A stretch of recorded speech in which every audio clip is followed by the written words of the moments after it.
Выставлять свое благополучие на показ не стесняются и дети чиновников. И, судя по их аккаунтам, госслужба не такое уж неблагодарное дело. Их отпрыски хвастают в социальных сетях действительно статусными вещами.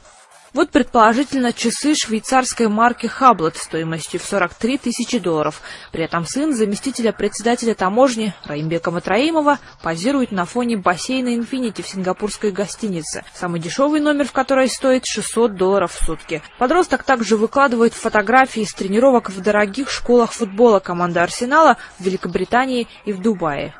Сам Раимбек Матраимов с говорящим прозвищем «Раим Миллион» человек непубличный. Интервью не дает и журналистов избегает. Широкой общественности имя таможенника стало известно в 2010 году, когда в интернет попала запись телефонного разговора якобы тогдашних членов Временного правительства.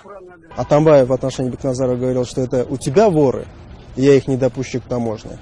А Бекназаров говорил, что я вот в отношении твоего вот этого, Тулматова и Матраимова, сейчас возбужу уголовные дела, потому что они воры. Это было открыто, опубликовано, вся общественность об этом знала, увидела, прочитала эти фамилии, но никакой реакции не было. Дети таможенных чиновников в Инстаграме вообще звезды. 16 тысяч подписчиков у дочери Кадыра Кенешева, заместителя железнодорожной таможни «Северная». Дольче и Габбана, Мерседесы, БМВ даже в кризис фетиш золотой молодежи не меняется. К дорогим авто в придачу запрещенные спецсигналы.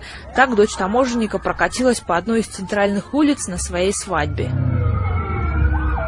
Дети милицейских чиновников социальные сети тоже любят. Дочь и сын замминистра внутренних дел Курсана Асанова, студенты университета Массачусетс, сами рассказывают, для того, чтобы жить и учиться в Бостоне, придется тратить около $50 тысяч в год. Из них 30 тысяч – платы за учебу. И даже генеральская зарплата Асанова на это явно не хватило бы. Вы всю жизнь в милиции работали, да? По-моему, даже в структурах? Так получилось, да. Ну, в принципе, не у всех людей, кто на госслужбе работает, есть такая возможность. Я начинал от сержанта, да, вот здесь стоят все командиры спецназа по нашим республике, да.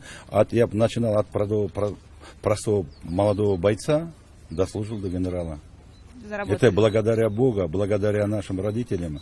По словам замминистра, сын и дочь отличники, поэтому оба получили скидки на обучение. Дети, знаете, какие? Они сами учатся на отлично, в школах учился, и в данное время в университете тоже учатся на отлично. Талантливыми и способными оказались дети многих крупных чиновников. Кто-то поет песни, снимая за границей клипы, у кого-то хобби поскромнее, но большинство из них ведут не такой образ жизни, как их обычные сверстники. Конечно же, в данной ситуации государственная кадровая служба, прокуратура, если бы они действительно были независимыми органами, должны были этими вещами заинтересоваться, разузнать, узнать, и это достаточно легко делается, но этого не происходит, к сожалению. Несмотря на то, что официальные данные о доходах большинства чиновников не сходятся с реальными, проверять их, скорее всего, никто не будет. Возможно, потому что сами правоохранительные органы тоже считаются одними из самых коррумпированных структур. Дюбек Бегалиева, Азат Антымаков. Настоящее время. Бишкек, Кыргызстан.